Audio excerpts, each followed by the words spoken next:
if that got recorded. Okay. Use it. Go for it.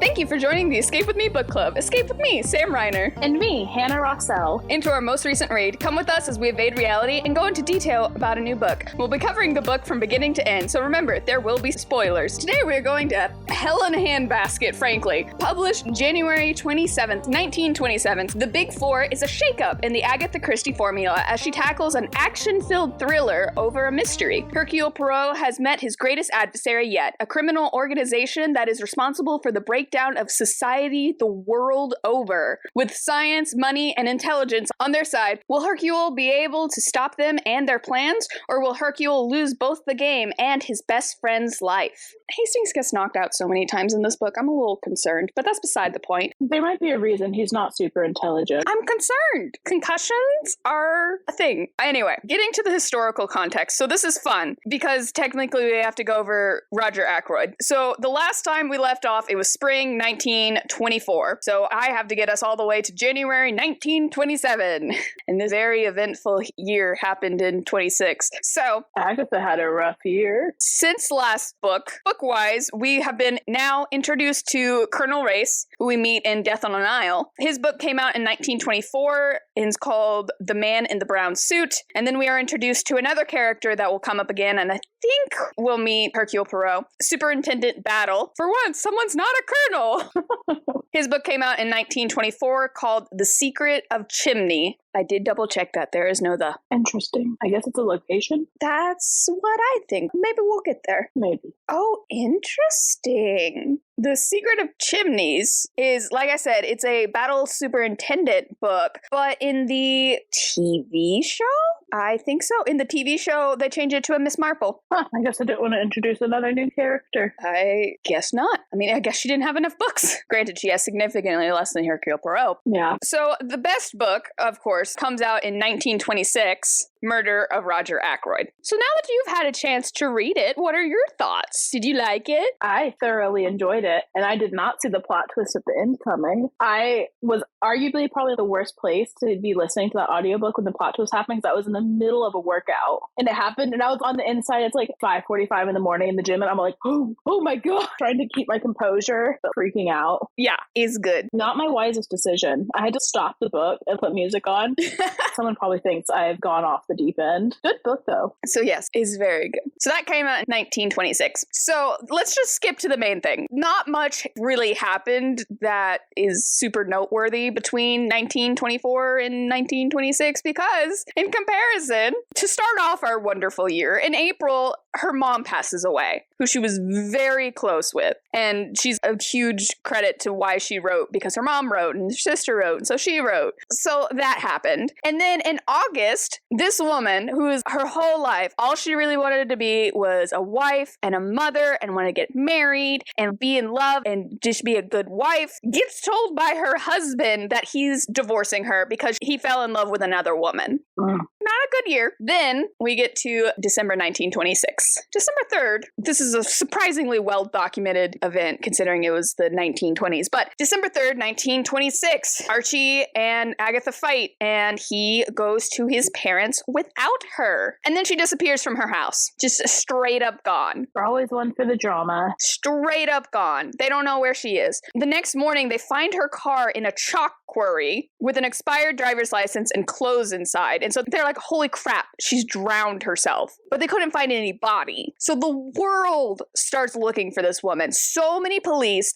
thousands of volunteers. They have rewards going out. It makes it all the way across the Atlantic. It is on the New York Times front page. 10 days, everyone is looking for this woman. It's reported that Arthur Conan Doyle gave a spirit medium one of her gloves to find her. That's where we're at. 10 days, no one can find her. And then she's found in a spa 184 miles north of her house. How this woman got here, no one knows. Because she left her car in the chalk quarry. No one knows. But 184 miles north of her house, she's found at a spa hotel, checked in with a name and the last name of her husband's mistress, claiming that she's from Cape Town, South Africa. She really is the drama, and I love her for it. So from there, she ends up going to her sisters and completely cutting off from the world. That's fair. And no one knows what happened or why that happened or how it happened. It just happened because she never talked about it ever again. Even in her autobiography, just completely skips it. Doesn't talk about it at all. And later on, 2 doctors would go ahead and certify, hey, she has genuine memory loss. She does not know what happened. But the public, on the other hand, were like, And so, depending what biography you read from her, one biography will be like, oh, she did it on purpose. The other one would be like, oh, no, she was having an emotional breakdown. So she knew what she was doing, but her emotions were in control. Range so crazy. The public at the time, however, were mad. That's fair. They thought this was either a publicity stunt or she was trying to frame her husband for murder. I mean, pretty effective way to do it. Yeah, there you go. So that's where we are in January when The Big Four is published.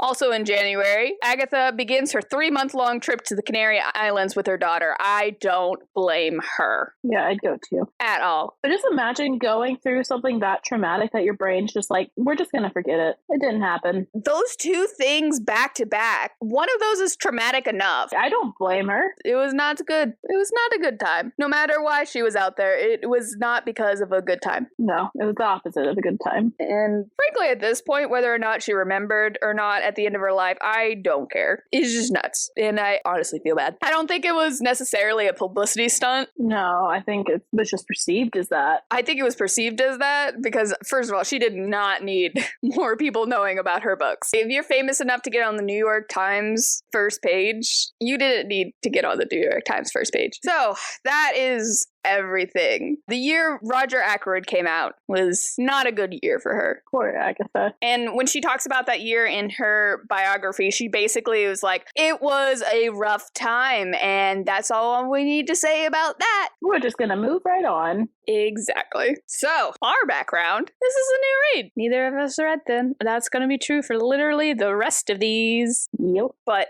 age level adult. Oh, yeah. Because default. Although, granted, this one's a little bit more nuts than your average. Fair.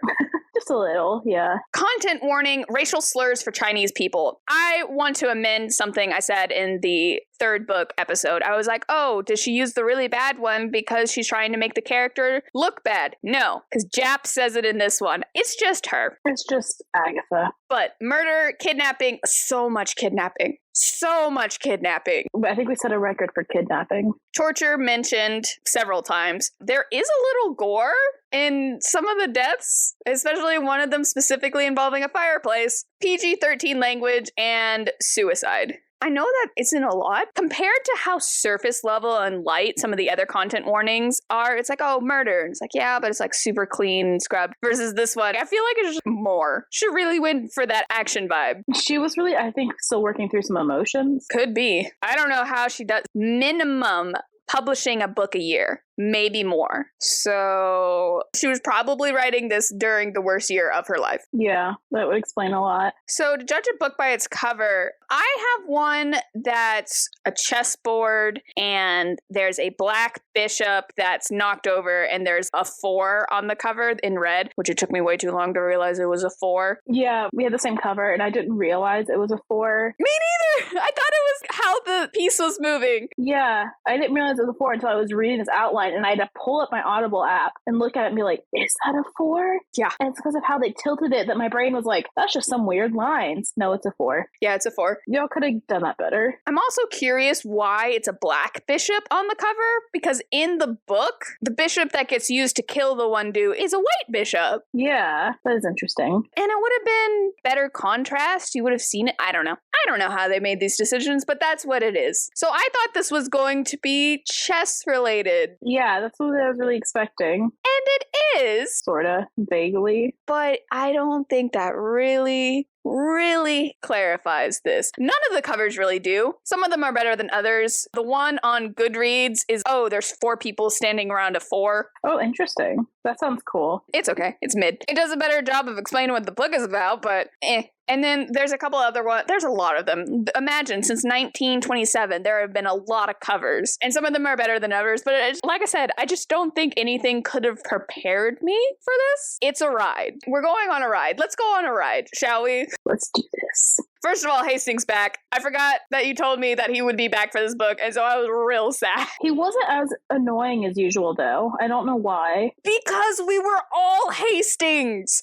We were all going, what in the world is going on? Yeah, that's fair. And everything he did helped advance the plot versus normal, where it's just like, oh, I'm going to make this assumption about this, and then Poirot has to correct me. Or, oh, let me allow this pretty woman to look at the dead body and steal the murder weapon. Yeah, for once it was, oh, okay, you're not being too dumb. I don't know if anyone could have handled this situation better than Hastings. I think he did his best. I think we were all doing our best. We were all doing our best. So he's back. He was going to London for some business, and so he's going to surprise Poirot. For 2 weeks. Oh my gosh. Turned into almost a year? Yeah, he was there for a little bit. What does he do for work? He can just be like, yeah, I'm going to be gone for 2 weeks. 10 months later, still here. I think they have a cattle ranch. That would be nice. I would be so peeved. I can't imagine leaving my husband for that long. Let's get this out of the way. Hastings is a better friend than he is a husband. Honestly, yeah. I can't imagine just being like, hey, I'm gonna go do this thing for 2 weeks. I get there. It's gonna be a little bit longer, actually. He would break up with me. Either that or he would come to me and be like, what the heck is going on? Yeah, exactly. He wouldn't just be sitting here being like, oh yeah, she'll show up whenever. Yeah, this girl real chill. She gotta have a mister, is all I'm saying. Anyway, so he's there. It's great. It's wonderful. Woo. Yay. The joke is, Poirot was actually heading to South America to surprise Hastings. I actually did like that. That was good. I did enjoy that. I thought that was fun. So this guy who's the richest man in America, I guess, hired him and is like, hey, I need you to go to South America because reasons? Yeah, we won't tell you until you're here, though. Yeah. And so he's like, oh, well, I better go. And so Hastings is like, okay, I guess I will go with you. And so they're on the train. They are on the train to go to the port. And the train stops for some reason. And Poirot's like, no way out. And he's like, grab the luggage and jumps off the train. This is truly the most chaotic I think Poirot has ever been, was this book. I was like, wow, I didn't know he could be this chaotic. I did. I feel like everything is done. He would absolutely do this. So never a dull moment with this guy. And I immediately was like, ooh, I bet that original job was just an excuse to get Poirot out of the way. And I was worried permanently. Go to South America, to this random place. We totally won't murder you. Yeah, totally not. Well, Poirot immediately is like, oh, they were trying to get me out of the way. And I was like, win. We're starting off real strong. So they get back to the house, and this dude, I was so busy with the train ride. Before they get on the train, this random dude comes up to them and they're like, I need to tell you things about the Big Four, the terrible organization that controls everything in the world. And I bet this plot was so much fun in 1927. But in 2023, I am tired. I think we all are. I think specifically just before the invention of the internet, this was way more fun because so many conspiracy theories constantly, so many straw men constantly. Mm-hmm. No, I don't think the government is capable of being super productive to be able to control the world. I'll believe these 4 people. Why not? Yeah. We got a scientist, a rich person, a dude that's very good with makeup, and a guy we will never meet. Who's supposedly really smart. I guess. I'll tell you what I thought at one point, but didn't end up happening. But so yeah, this dude is like, oh my gosh, the Big Four. And then he passes out. And the doctor comes, he's like, oh, he's exhausted. So just let him sleep. And so Poirot just lets that. He's like, yep, okay, gotta get on my train. Yeah. And so that's why he's like, no, get off the train. We gotta go now before they finish to do this. Well, they get back and he's dead. Yep. He died of asphyxiation like 2 hours ago. And an asylum worker shows up and is like, hey, yeah, this guy's from our asylum. Yep, that one. He's had a paranoia disorder for like 2 years, you know? So we'll come back for the body in a bit. Bye. Yeah, which is weird. I'm surprised he didn't take the body with him. Yeah. But also, would he just carry it like firemen carry the dead body? How is he going to take it? Firemen carry a dead body? I don't know. It was weird. Why did he show up? And Poirot was like, oh, he wanted to make sure he was dead. But I don't know. he just went out of the way to be the most suspicious as possible to me, just so Poirot would get into the mystery and be like, haha, number 4. Yeah. Honestly, if he hadn't done that, Hercule might never have gotten on the track. Suspect ruins their own plot. Suspect just couldn't stay in their lane. So Jap shows up and he's like, hey, yeah, this dude was in the Secret Service and he went to Russia 5 years ago and then disappeared. Huh. Weird. So Poirot does what Poirot does and is like, actually, he was poisoned. And that guy from the asylum is totally the guy who did it. So Poirot is like, okay, I'm going to get invested in this. And Hastings is like, cool, we'll wait until the dude comes back to see the body. And he's like, he's not going to show back up. And I was like, then why did he, what? Anyway, an amazing Hastings moment happens at this point where he decides to share with the reader that Poirot has been keeping his thoughts to himself. And Hastings feels that he is making a mistake by not talking about the case with him. But he complains about that every single time. Hastings, it's not going to change. He does, but he's never specifically been like, he's making a mistake, keeping this to himself and not telling me about it. And I'm like, bruh, he doesn't need you. I don't know why you guys are such good friends. Right. I mean, granted, Hastings is super loyal, but I don't get it. He is truly like the definition of a golden retriever boy. I feel like that's an insult to golden retrievers. So they decide to go seek this dude named John Ingle for advice. Give Hastings 5 points of the scene of him pointing out the suburb home names are stupid. Yes, they are. That made me think of, they named their homes? Yes, they do. It's like how we name our neighborhoods. So there's another book that I read, and one of the main characters points out, oh, if you're rich, you live in a place called like Muggy Swamp. Something sad and depressing because they don't want you to know how good it is. And the other guy's still like, dude, that's a stupid name. Who would live there? And he's like, I bet you live somewhere named like Happy Meadows or something. He's like, dang right. That's perfect. So yes, suburban names. So yeah, this guy named Li Chang Yen is behind everything and is trying to destroy civilization because why not? Because he could, really. And he never leaves his palace in Peking, China, where he runs terrible experiments against human beings there. So terrible person. But he's able to control the world thanks to his 3 other associates. And people who move against him die in a week. And I was like, whew, Poirot, we got a tight timeline. No, we don't, dear reader. No, we do not. So John Ingle recently got a letter from this random dude who claims he knows about the Big Four and needs help getting out of the country. And Poirot was like, haha, lead, let us go. And John Ingle's like, cool, I want to come too. And immediately I was like, this dude's part of this. There's no way this dude is left alive knowing all the stuff he knows about the Big Four and he's not a part of this. Right? Literally killed a guy for writing a book or something that mentioned it. And I'm like, then how are you not dead? So they go to the house and the dude's already dead because of course he is. And it's a brutal and very obvious murder that didn't pass as a burglary, which is a new MO. And I was like, lack of time. Yes. So there was 20 minutes when the housemaid stepped out and came back in. So there's 3 people that live in this situation. I don't know if all 3 of them necessarily live in this house, but there's the housekeeper who found the body and was the one that talked to the neighbor for like 20 minutes. There's a dude who got murdered who owned the house. And then there's a manservant who claims he was doing something in the backyard and then just went straight to his room and never noticed the body. Which is weird. Immediately I was like, are you sure? Yeah. And immediately Poirot figures it out because he finds 3 icicles on a piece of meat sitting out in the 70-degree heat. And of course, Hastings doesn't see anything weird about that. Hastings like, yeah, it's meat. So they've decided it's the manservant. And Poirot's like, okay, I need to talk to him alone. And the inspector's like, no. But you can talk to him. He's like, okay, I'll deal with that, what I have. And he's like, I know you didn't do it. And Grant is like, what? And he's like, you need to tell us the truth right now. You found the body dead. And then you tried to steal the jade pieces to be like, oh, I need to run away because he's an ex-con and they were going to find out about it and blah, blah, blah, blah, blah. Well, apparently number 4 was pretending to be the liaison of this system that helps ex-convicts find honest jobs. And I think he was pretending to be a pastor or a bishop or something. And that was number 4. He got him this job, gave him a specific pair of boots that were then used to make it look like he was the murderer. Pretty smart, actually. Exactly. It's convoluted.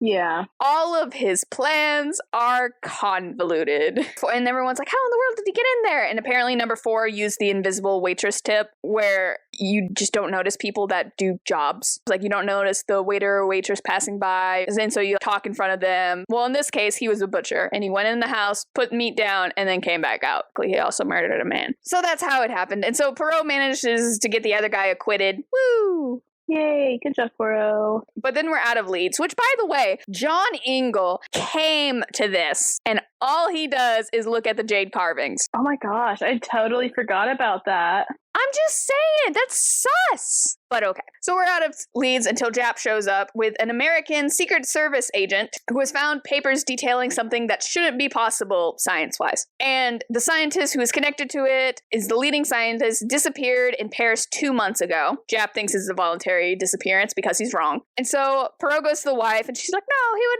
never. Here's what he was doing. And so Poirot's like, okay, I guess we're gonna go track him down. And Hastings was like, that was 2 months ago. And Poirot was like, yep, off we go.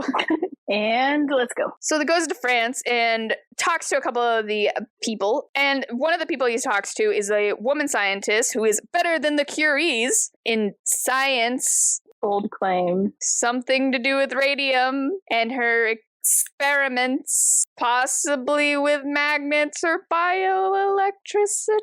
We don't spend a lot of time there, probably for the best. But yeah, there's a lady scientist. And for some reason, there's a passage where Hastings is sexist about her being a woman scientist, and 146 people highlighted it. Oh, that's weird. I don't understand.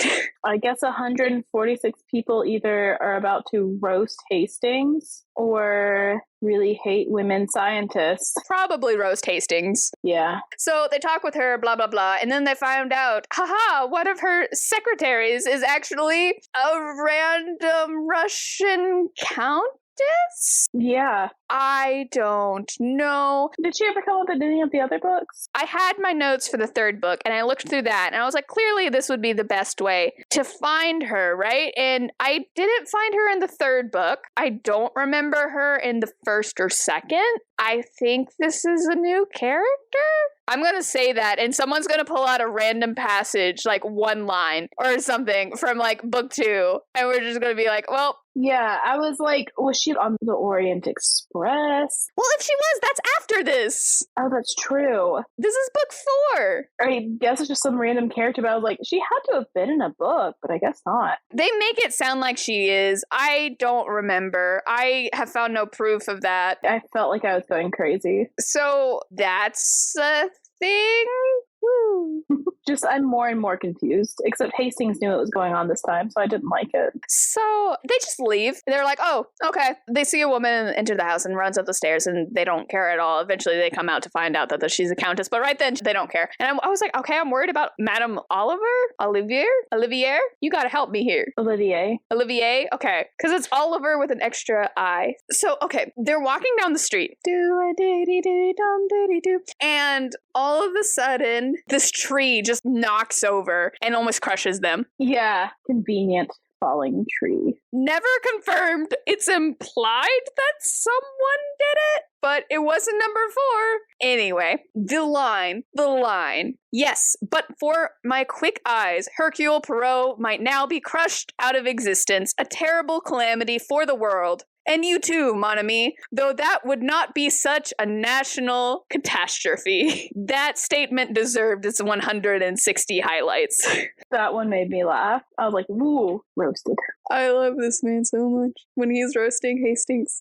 It's so funny. I love it. So, long convoluted story later, if you want to read the book, Hercule is back at Olivier's house, and they get kidnapped and are pushed in a safe, and they're like, oh no, we're being pushed into a safe, and find out, haha, Olivier is number 3. I had my suspicions. And Poirot was like, but no one's going to believe me. I had my suspicions about her because they spent way too much time describing her. Because there were 2 people that they met, and yeah, they're like, oh, this one dude. But also this lady, she feels a little bit too important to be a throwaway. But yeah, they managed to outwit her by Poirot having a cigarette that's actually a blow dart with deadly poison? Yeah, he just had it prepared. Like, okay, I just have so many questions. I'm trying, but my suspension of disbelief is not happy. Anyway, there were too many of those. There were too many moments where he did something like that just at the last minute so they could get out of the situation. I really just felt like I was reading a James Bond movie. A little bit. That felt like a very James Bond thing to happen. Yeah. So the only thing that surprised me in the scene was Poirot was actually surprised that it was Madame Olivier. I always assume he knows what's going on. This book was just Poirot being just as confused but covering it better. Oh my gosh. So they go back to London at this point. They manage to get the guy, and the guy's like, I will never tell you about what happened, otherwise I will be in danger. Fair. Don't blame him there. I'd say the same thing if I was him. So at this point, they get a letter from the super rich American, and he's pissed that Poirot didn't go to South America. And because of this, culprit ruins their own plot. Poirot realizes that he is number 2. Once again, couldn't just stay in your own lane. We've got science and money and a man very good at makeup. That's his talent. Oh, and his ability to come up with convoluted murder plots. Yes. I would be so tired. Anyway, Poirot's like, okay, we gotta do something. We need to investigate this dude. And Abe is like, hey, I need an English secretary. And so Poirot's like, hey, Hastings. Hastings, it's your time to shine, honey. What you doing for the next 3 months? Not going home to his wife. Playing dress up. So Hastings goes undercover as an English secretary, and I just felt like this was a plot to get a hostage. It was just too convenient. But whatever, he's working there for several months. 3 weeks in, the stenographer, who's a redhead. Of course. Hastings, I also have a thing for redheads, and I have never been this stupid around them. But anyway. That's his special talent, being shockingly stupid. Specifically around redheads. They have done so much research into Poirot and Hastings that they know this fact about him, and I'm just like, Hastings.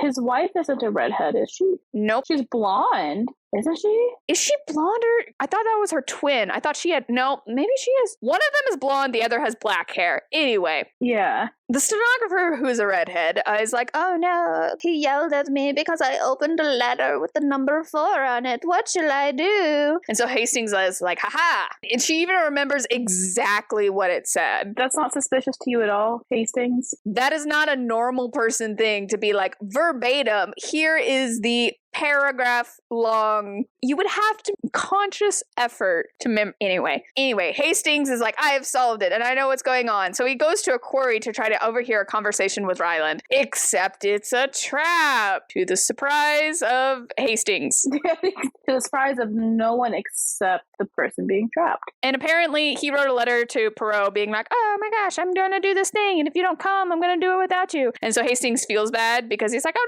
no, he's going to be trapped. And Poirot is not an idiot, and so he shows up with the police. Yes, Poirot knew the whole time it was going to be a trap. I mean, even if you didn't, why wouldn't you not show up with the police? If he's going to say something incriminating, anyway, not the point. Turns out it's not actually Ryland, it's this random other servant in disguise because they're smarter than him, Hastings specifically. I feel like most people are smarter than Hastings. So they're not able to tie Abe with anything, and they're not able to tie Olivier with anything, and so they just continue on in society because power. Yep, how it be. This is honestly a book of short stories as well. It really is. And it threw me off how much time passed. So much time. It was always shocking to be like, oh, more time has passed. Why have they not tried to kill him earlier? That was my thoughts. And it was like, you are letting Poirot live a long life. So once again, we're left wondering what the heck to do until Jap shows up. He does that a lot. And gives another mystery. And he's like, oh, there's this other mystery. Let's try to get your mind off the big 4. And it's the Yellow Jasmine mystery. And Jap, do you have a tendency to name your cases? Is that what's happening here? Because he already has a name for it.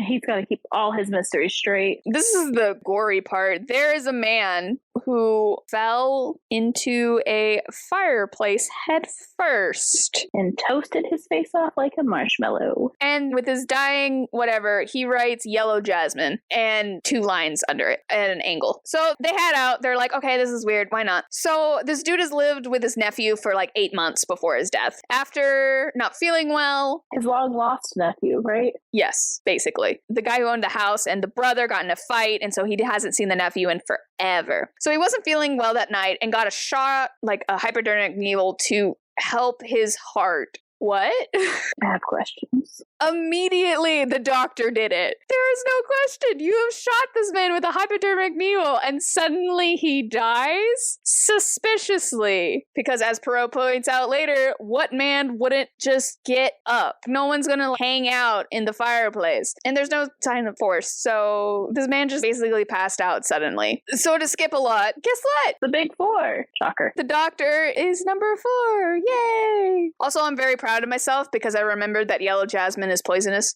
Ah. I don't know why or where or how, but here we be. And I was like, isn't that poisonous? And then he bought a book about plants and it was like, oh my gosh, it's poisonous. It's like, ha ha ha. Another win. So many things. We really should know more about the plants we grow, but beside the point. Just don't eat them or inject them. And do not inject them with a hypodermic needle towards your heart into an artery or wherever he was putting it. In general, that's just bad practice. And of course, they try to go for the number 4, but he is left and very kindly got the original doctor from the area that was on vacation to come back. I mean, at least he did that. That was very nice of him. I'm not sure why he did that, but yay. So the normal doctor's back, and so everyone's good. Okay? Surprisingly kind. He was like, man, I just killed this person, but I couldn't just leave this village without their doctor. He learned to really care about them. Oh. I guess. Character development. But not at all. So a month passes, and they don't have any clue until they dine with Jap. Mm-hmm. Are we sensing a trend here? It's always Jap. And so he tells him of a really weird death that happened during a chess game. Hey, chess. A young man was playing chess and was like on the 3rd or 4th move, and he keels over with a heart attack. And he's like, huh. And Jap is like, but here's the interesting thing, because it was an American playing a Russian master, and he's like, but I bet it was meant for the Russian master and not for the American. So Poirot's like, okay. And the only reason the Russian master played him is because he was getting grief for not doing it. Yes. He had been like, no, I don't want to do it. I don't want to do it. I want to do it. And then the American was like, I will harass you until you do. And so it eventually happened. You will do it. I will get the papers involved in it if I have to. So the chess world was in a tizzy until they finally had their match. Yes. So Poirot's like, okay, I'll look at the body. And so he ends up finding a small burn on his hand, but other than that, everything seems normal. Eventually you find out there's no poison in his system anyway. Mm-hmm. And he's clutching a white bishop still because he was clinging to it. He died. And once again, why is the cover with a black one? Anyway, so they head to the Russian master. And once again, it's a man who moved into the area not too long ago and is now living with a relative that they haven't seen since they were a child. Always with the suspicious, I haven't seen you since I was a child, people. Immediate alarm bells. How often does that happen? I don't know. That people just don't question it back then. This is 100 years ago. Don't ask me. In Britain. I'm not going to claim to understand British people now. So they're like, okay, she's definitely an agent of the Big Four. She's going to try to kill the Russian master. Ah! Ha ha ha. But no. Not so fast. It gets Poirot, because eventually they realize what's going on. They run to the house. I think they were still trying to make sure that the old master was all right. They were like, oh no, they're going to try to kill him. Yeah. And thank you, Agatha Christie, for not doing it again. Because, haha, subverted expectations. The niece is the real person. It was the uncle that was number 4. That's why he didn't want to play the guy, because he doesn't know anything about chess. And so the guy harassed him into it. I still don't know why he didn't just continue to ignore him. He got so sick of him, he's like, you know what? We're just going to kill him. Yeah, maybe it'll look too suspicious.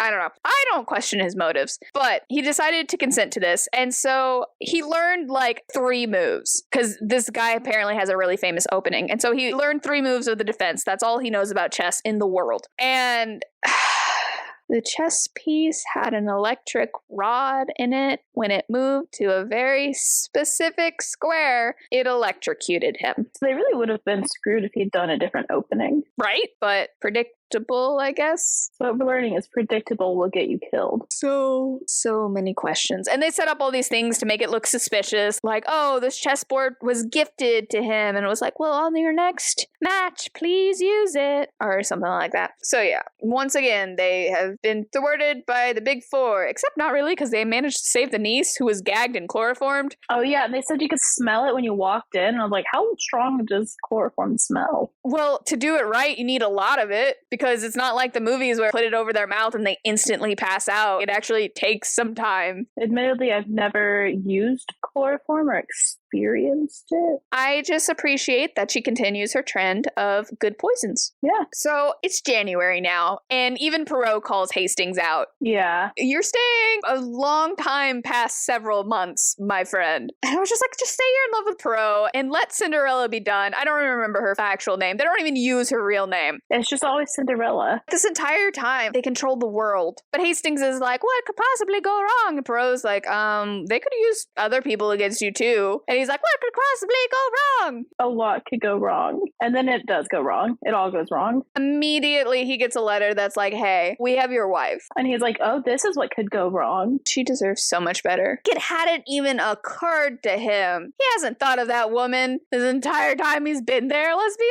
honest. Oh my gosh. Terrible husband. So he gets that note, and then he gets another note, and this other dude comes in and is like, hey, we're going, and grab that telegram, and don't be suspicious about it. And hats for Patrick here. Hastings takes 4 books off the shelf and throws them onto the ground because earlier Hercule was like, hey, put your books back. And he's like, oh, I'm sorry, man. And then he takes 4 coals out of the grate and puts them down, and he's like, oh, that's all I have time for. And I was just like, you could have done 4 things. Why are we only doing 2?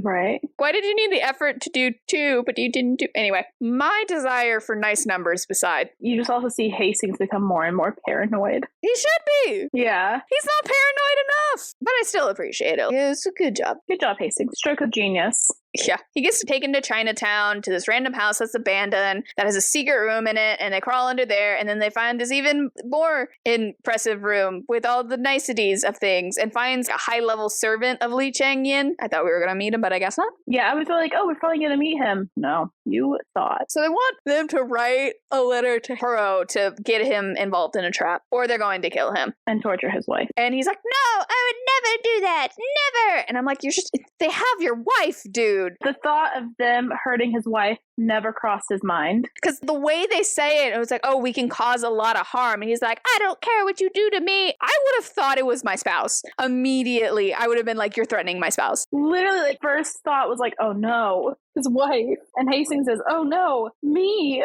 And so they're about to be like, oh, I'm going to murder you. And he holds himself together and like, oh, you did a good job here. But we have your wife. And I'm like, they have your wife. And he's like, oh, they have my wife. So after, he still doesn't want to write the letter. And so they detail extensively different tortures that they could do on her. And I'm just like, bruh. Thankfully, they didn't tell us any of them, but poor Hastings. No, but how much convincing did you need? Right. He's a good friend. Terrible husband. Yeah. So eventually he writes the letter, and they dictate it what it's exactly supposed to be like, and Hastings is like, oh no, this sounds exactly like me. So he's not able to do anything weird, and so they're able to get that sent out. And he's like, okay, well, send the telegram to save my wife. And he's like, well, we're not going to do that until we have Poirot in the trap. Ha! Goalpost moving. A staple of villains. Yeah. Poirot shows up.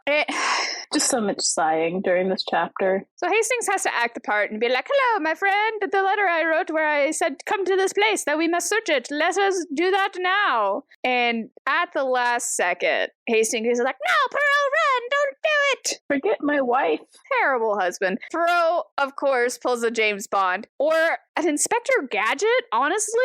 Gas bombs. Yeah, big Inspector Gadget feelings. He just gas bombs the place, and thankfully they were like, oh, hide your mustaches. And so he had a bulky muffler, and so he had a respirator on under it. But absolutely, Hastings, you're on your own, bud. Oh, yeah. Well, I mean, not much you gotta do for him, but he has his respirator on and whatever. So, get to the end, and Hastings is like, no, my wife. And Poirot. Always prepared. Always prepared, never telling anyone else. Poirot has had her in hiding this entire time. 3 months has had her at a safe house because he's not an idiot and does care about his wife. Poirot cares more than Hastings does, actually. Wow. So the bus gives them a little bit more to go on, but there are notes about the psychology about Poirot and Hastings, and Poirot is very happy about this. This part cracked me up. And so he's like, haha, I'm understanding number 4. He must be an actor. Why not? Makes total sense. So he's had these agents sent out to work on this long list of suspects of this very specific, he's super average and everything, and he has a small nose, and he doesn't have facial hair, stuff like that, where it's like, you can add on, but you can't take away, and so he must not have a lot, basically, because he's so good at disguising himself. But can we just talk about the psychology of how they just roasted Poirot and Hastings, basically? Oh, yeah. It's so good. I was just cackling the whole time. And Hastings just used it against Poirot. It was so funny. Okay, so this scene is Hastings reading him, and he reads his, and he's like, that's stupid. That's not like me at all. And Poirot's like, haha, but it is like you. And he's like, well, yeah? Well, your thing says insert totally accurate things about Poirot. And Poirot is like, well, maybe not everything in their reports is correct. It just made me laugh. I was like, oh my gosh. Accurate. So they've decided he's an actor. Poirot sent out these agents with a long list that they've created, and they've managed to narrow it down to 4 people. Go figure. I hate this because there were 4 people with very detailed descriptions, and for the normal person, this will not be a problem because they just, read it. But me, taking notes of every named character and all the stuff written about them was like, this is going to take forever. It took forever. But you survived. I got all the details just for them to immediately be like, and it's this one. Of course. Why wouldn't that happen? So they have decided his real name is Claude Darrell. Or Darrell. Darrell? Claude Darrell. Darrell.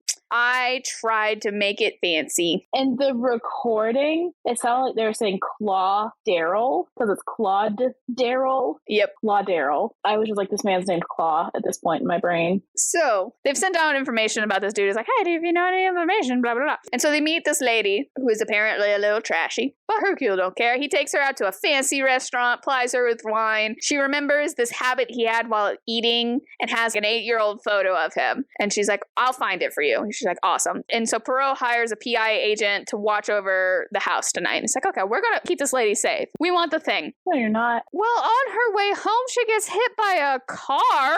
Yeah. I know you have agents watching Poirot at all times, but geez, that was fast. They wasted no time. But it's also, how did the Big Four know she would be the one to say something? Well, I think they were, number 4 specifically, were following them around, apparently, the implication. And he would have recognized her and been like, oh, crap. Mm-hmm. I didn't untag my Facebook photos. I just deleted mine. Those still exist.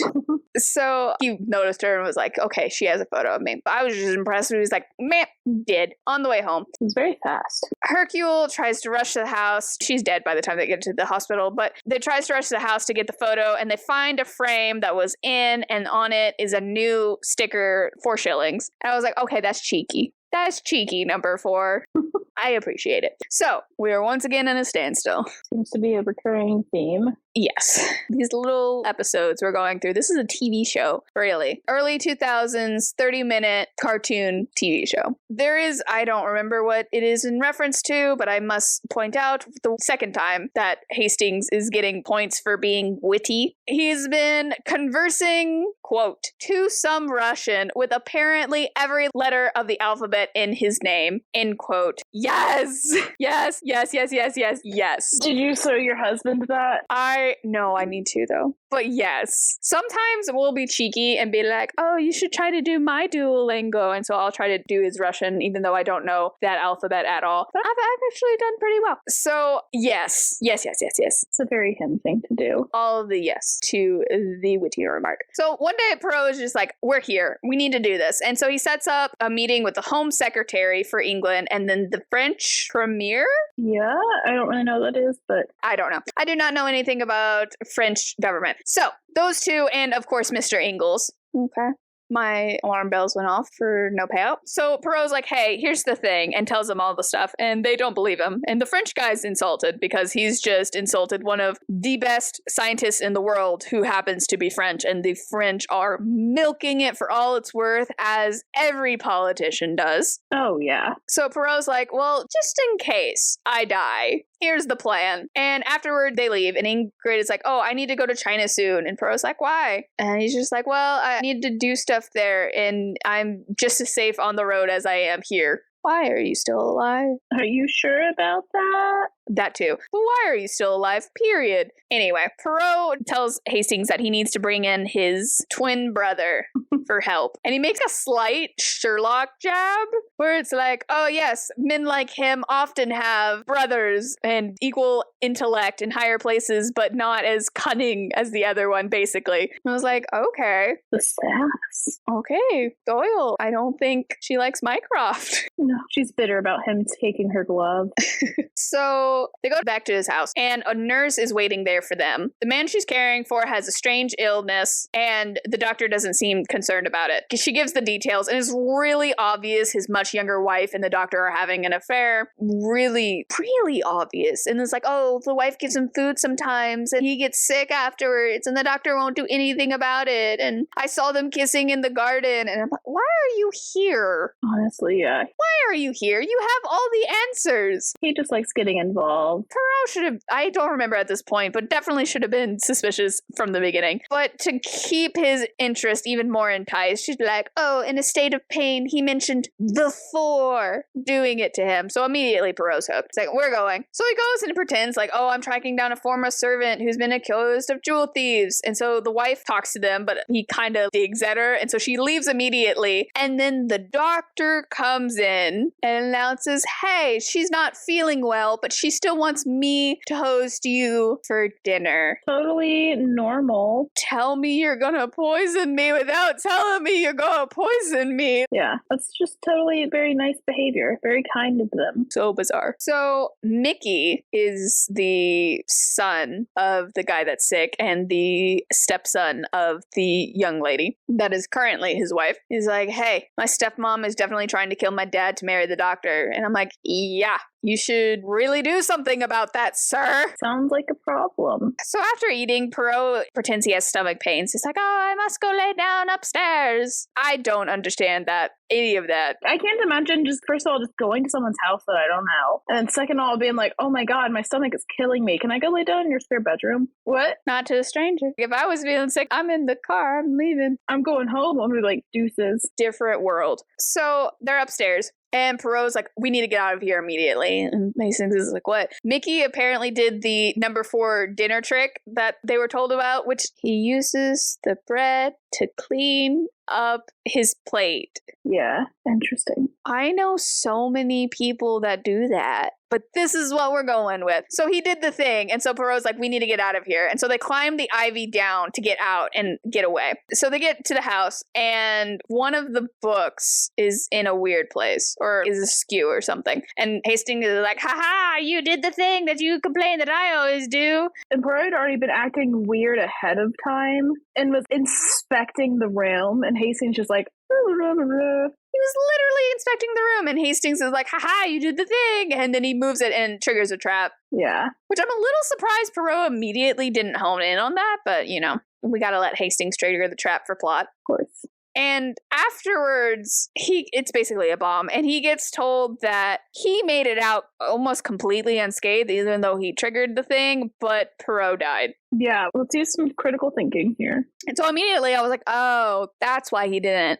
mention it. He wanted to spring the trap. So Hastings really believes he's dead, and he's like, I must stay for revenge. And the doctor tells him, hey, you should go home, because that's what Poirot would have wanted. I was like, because that's what he does want. But he doesn't do it. And then Crowther also is like, hey, you should go home. But he doesn't want to do it. So Hastings puts out an ad to get more information about number 4. And then he sees in the newspaper that Ingle has disappeared on the ship he was taking to China. They got him. Interesting. So at this point, a man from the number 4, an agent, comes to Hastings and is like, hey, you should go home. And Hastings says, no. And Hastings is convinced it's number 4 who told him that. I was convinced it was someone sent by Poirot. Hastings is just too stubborn for his own good. Well, then the Countess shows up in a real nice car and is like, hey, you should go home. No. Everyone, bad guy and good guy, everyone's concerned about Hastings. Go home. So a hospital calls, and they have a dying Chinese man who is apparently the servant of Ingle's. And he has a message for Hastings immediately. Basically, what he says is a couple of Italian words, which Hastings is unable to really make out himself. So it's kind of a good thing he didn't go home. Yeah. I'm giving him crap for it, but if he had gone home when the doctor told him to, his stubbornness worked out. I mean, I don't want anyone necessarily to be like, hey, Hastings, you did a good thing by being stubborn. But, I mean, we're going to do it again. Pats for Patrick. Let's go. So there's a letter from a lawyer that gives him a letter from Poirot himself, supposedly before he died, that tells him to go to South America. Go home. And now Hastings is like, oh, yeah, I should. Because he promises it's part of the plan, and he's like, okay, fine. I guess I'll go. I have questions of the logistics in this section, but he goes on the ship, and in the middle of the night, a crew member wakes him up and is like, hey, there's a destroyer out there that wants you, and we're going to have another man take your place. Totally not suspicious at all. And Hastings is like, I've been validated. And it's like, yeah, all the passengers are asleep, but I don't know. That seems very risky to me. But anyway, so he gets on the boat, and he's taken to the Belgian coast, where he goes to a villa in the hills of Belgium, and to the surprise of only Hastings, Poirot's alive. Shocker. And they get together, and Hastings is excited, and he has adrenaline, and all that, and he's like, cool, now what? I love how he's just excited that his friend is alive and not just supremely pissed off that he faked his own death. I mean, I'd be happy. I don't know, I would trust him. I would be happy, but I'd also be kind of peeved. I would trust him at this point. Yeah, that's exactly what he needed. And he does explain, he's like, I needed you to think I was dead. So they would think I was dead. To play your part, yeah. So all this, Hastings full of energy, ready to do whatever is needed of him. And it's like, okay, so now what? And Hercule says, we wait. Like, we haven't been doing that for months and months and months and months. And they do indeed wait. So at this point, Hastings gives the message from the servant, and Hercule's able to put it together, and it's like, haha, it's actually this very specific coastal city in Italy, and that's clearly where they are. So they get news. Finally, China's cut off all communication with the rest of the world. Abe is going to the continent, Europe. He went to the UK, is now going to the continent. And Olivier has left Paris for Italy. And he is informed that, don't worry, England, France, and Italy are on Poirot's side at this point. So it is now time to act. Yes. Okay, that totally happened. Not my cynicism about government. But anyway, they head to Italy, to this resort town. And Poirot is convinced that their hideout is in the mountain there. And so they stop at a hotel where a man is hiding his face. And Poirot insists on going to dinner there at the hotel. Even though Hastings is like, you're really recognizable. He's like, no, I must go. Number 4 is there and very surprised that Poirot is alive, which is good. Good, you should be. Now he knows that he's alive and he has to act fast. And Poirot is like, that's what I wanted him to do. So Poirot goes up and grabs his jacket and takes a while to do it. And I was like, he's not just getting his jacket, but Hastings isn't going to think that. So at dinner, number 4 approaches them and pretends to be a tourist. And then the lights go out and Hastings gets knocked out again. Hastings is just having a rough time. He has been knocked out more times in this book than Nancy Drew has been in the entirety of her book series. Oh my gosh. I'm concerned. So many times. Poirot went along with this because they get kidnapped and taken to the hideout, because both of them get knocked out. This is a great plan if you don't consider the fact that number 4 could have just thrown them off the cliff. Yeah, he really just could have been like, and over you go. Could have stabbed them, could have shot them, could have thrown them in the freezer. But no. So many options, but no, they get kidnapped to exactly where they need to go. Of course. That was convenient. So there they find Ryland, Olivier, and the Countess hanging out, because of course she does, and then number 4, and then there's an empty chair. Ooh, who could that represent? And seriously, still up to this point, I was convinced Ingalls was going to come out and be like, haha, actually, it has been me this whole time. I am number 1. No. That would have been so cool. That would have been quite the twist. The betrayal. I don't want to tell her how to do her business, but no, he ends up committing suicide after he hears the news of what happens in the mountain. So scary. Anyway, The entirety of China has stopped communicating with the rest of the world. I think you could get 3 new Muppets. Yeah, honestly. Anyway, so they're there and whatever, but it's like, ha ha ha, it is not Hercule Poirot, but his twin brother. Dramatically reveals the mustache. And the twin brother is like, haha, my brother is smarter than you guys, and we have had special powder on my legs that police dogs are following and are coming here, and it's basically like, surrender or die. There are your options. Which do you pick? So they're gonna blow up the mountain with all of them in there, because why not? Just the entire mountain. Totally normal reaction. Hercule's twin is like, but the Countess, what about redemption? She's like, what about redemption? And he's like, well, redemption. She's like, well, okay. Honestly, he's like, hey, here's what you thought was your dead child. Let me reunite you two. And she's like, that's something to live for. And gets him out. Before the mountain explodes, the entire mountain, kaboom.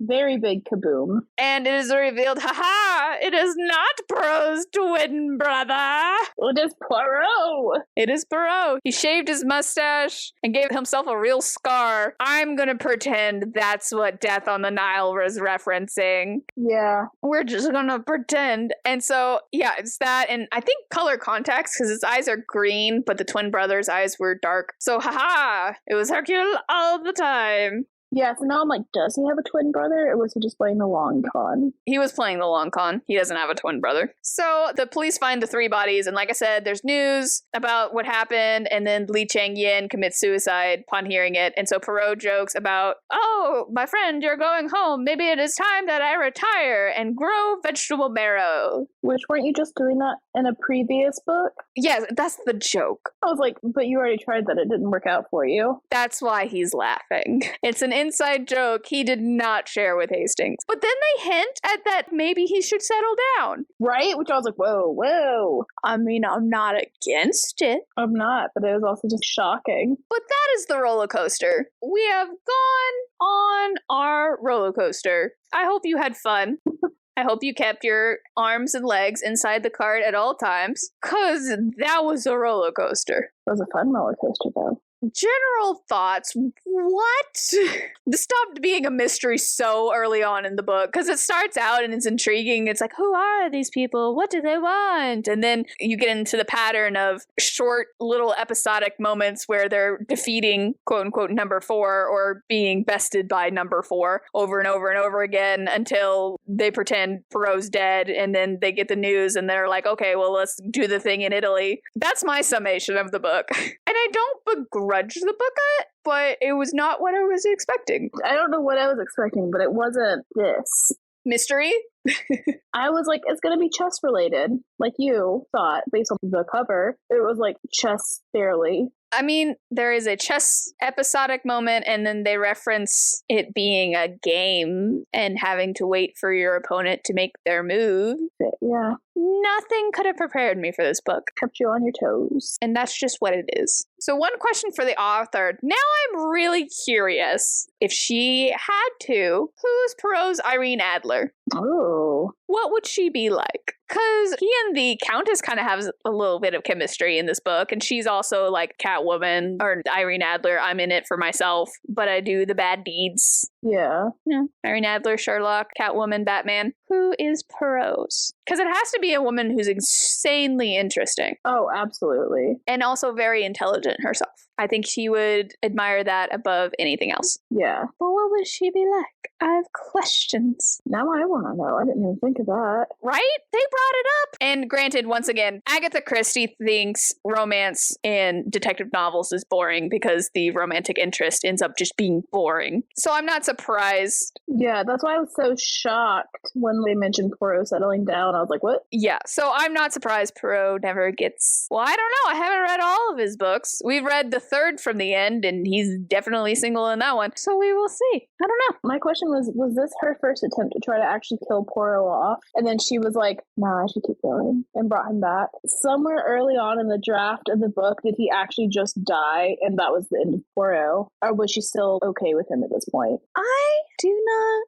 know. Because I know by the end of the series, she's sick of him. She hates him. Yeah, so many books. She's like, you know what? He's dead. He's dead, not coming back. He's gone. So I'm like, is this her breaking point? So at this point, she has not even written a Miss Marple book. That's not going to happen until 1930, and she definitely way preferred Miss Marple. So I do not know that answer. She sure writes a lot more, though. Yeah. Maybe it's a little early for her to truly hate him, but I would really ask her if this was her first attempt of killing him. maybe. The world may never know. No, not unless we can make time machines. And even then, I don't know if she would tell us. Rating. I'd give this a Michael Bay movie out of 10. Yeah. It even had explosions. I gave it a James Bond movie out of 10. It was the explosion for me. There were several bombs. I could see it. Oh, I was going more for like the international espionage. I was like, yeah, that feels like James Bond. Not quite as suave and woman heavy, but Still, a lot of explosions. Would you read it again? Maybe? Like I said, I don't mind the book and I don't begrudge it. It's action orientation. I just don't see what I would get out of it from reading it another time versus her mysteries, where I love to reread because I'm like, ooh, let me pick up on all the things I never picked up on before. yeah. Like the second time I read Roger Ackroyd, where I was like, oh, I noticed your very specific wording. And then at the end, he's like, haha, my very specific wording. And I was like, haha, I got it before you said it. But this one just kind of is what it is. There's like little mysteries, but they're pretty straightforward. Yeah, if I ever just want to get a healthy dose of action, I'd read this one. But there's also so many other books I could read if I wanted action. I feel like those are written quite frequently. Yeah, it's not quite to suspense like it is nowadays, but I have a lot of suspense books on my TBR on Goodreads. I just don't know what I would get out of it. Favorite of the series so far. I've been waiting for this moment because I will say Murder of Roger Ackroyd, and you will say It was a close tie between this one and Murder of Roger Ackroyd, but what got Murder of Roger Ackroyd to be my favorite is that I would read it again. That was my tiebreaker. that's fair. I thoroughly enjoyed both of these, and I think like they both kept me on my toes the entire time, especially with the plot twist at the end of Roger Ackroyd. But I was like, I'd reread that. I don't know if I would re-listen to that. It's very true. I feel vindicated. I knew you would like it. It was a good one. I think she peaked just off of that one. That's what I'm saying. But have you read this book? Did you like the genre switch up? Do you have any book recommendations for us? Tell us all about it in the comments below. If you liked the video, hit like. And if you're enjoying yourself, hit subscribe for more. Thank you for exploring the Big Four with us. Join us next time when we'll be exploring Cress by Marissa Meyer. I'm Sam Reiner. And I'm Hannah Rossell. And we hope to see you and a friend here next time. Escape With Me Book Club is a Lunar Skulk production. Check us out on TikTok or Instagram to keep up to date with us. Lunar_SKULK.